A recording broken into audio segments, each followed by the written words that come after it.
Joining us now is astrophotographer Andrew McCarthy. And Andrew, thank you so much for being here with us. Thank you for having me. Well, Andrew, some people may not be aware. What is an astrophotographer? I would consider an astrophotographer anybody that tries to capture what's beyond our atmosphere. So that could be anything from the moon to the sun to planets, and of course, everything beyond in our galaxy and in the universe. All right. Well, that makes perfect sense. How and also when did you get started on this? I started about 2017. I bought my first telescope, and I wanted to see what I could see in the skies. I found Jupiter and Saturn immediately. Tried to take a picture of them with my cell phone.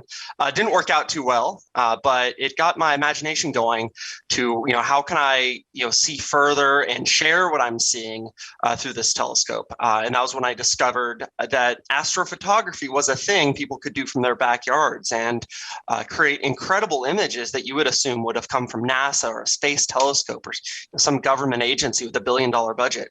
But that's actually not the case. And I was able to produce some pretty incredible images with my modest setup just for my backyard. And we're showing some of these images and they are just amazing. Your recent moon image called Dancing in Starlight has some amazing clarity. And how were you able to achieve this kind of thing? One of the things I learned when I was initially getting into astrophotography was that our atmosphere is very difficult to shoot through if you want to get very fine details on something. But there's a technique people employ called lucky imaging. It's where you take thousands of photos in a short amount of time, basically handpick the best ones and stack those together, and you're able to actually defeat the distortion that goes along with the atmospheric seeing conditions. I applied that technique to my moon images and created a giant mosaic using very up-close shots of the moon employing that technique. And the result is a massive image that has incredible clarity that you can zoom into and see all the individual craters on the moon. That is pretty fascinating. Really cool stuff. Well, how do you plan for each shoot? I assume that you've been doing this long enough that you don't just kind of wander out there with no plan. Are you looking at astronomical events or even calculating the paths of planets? Thankfully, much smarter heads than mine were able to calculate the paths of everything long before I got into this. There's a lot of apps out there that actually show you exactly where everything is in the sky. I'm able to use software that communicates with my telescope to point it exactly where I want to shoot. So I don't have to try to find it myself, which usually takes a lot longer and can be really frustrated, especially through the light pollution. That's really cool, and I imagine that's tremendously helpful. I was out with my kids and in a much more simple telescope not too long ago. And that's a tricky thing, trying to find things when you're manually doing things, especially with the limited knowledge that I have. Do you travel to get some of these images, or do you do all the work from your own backyard? Pretty much everything I shoot from my backyard with a few exceptions. For example, I recently wanted to capture a photo of the rising strawberry moon with a saguaro cactus in front of it that are known out here in the Sonoran Desert.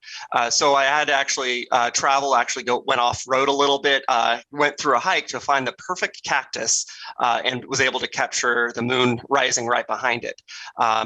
And that's just one example when I travel. Another situation would be anytime I want to capture the International Space Station in front of the moon or the sun.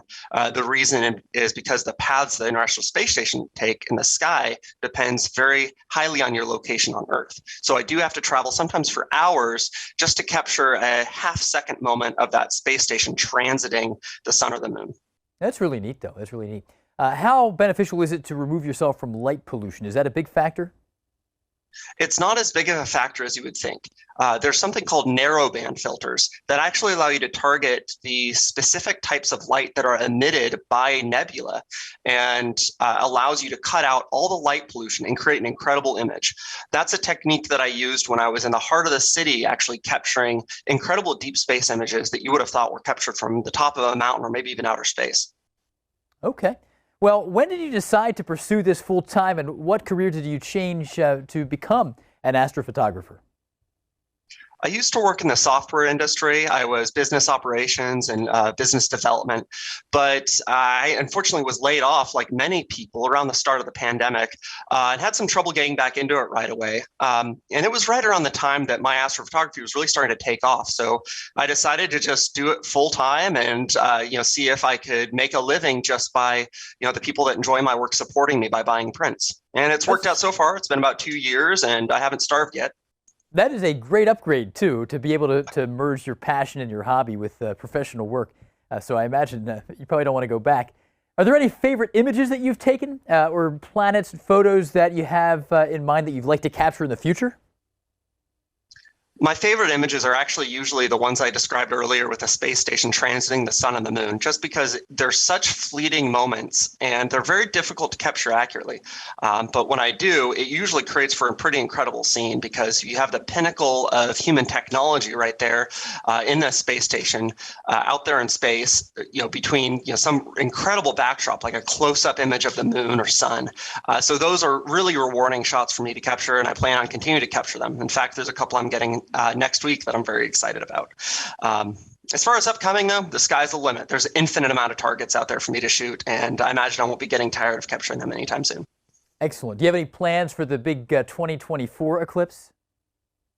I was hoping to actually travel for that one, of course, just so at least I can see it. I plan on bringing all kinds of camera equipment and telescopes, so capture it in various focal lengths to create some incredible images, hopefully, of the event. I may be capturing it from Texas, but it does depend on the weather, so I will be paying very close attention in the weeks leading up to that, making sure the forecast is accurate, and hopefully we'll be able to get a really nice spot in the days leading up to that eclipse.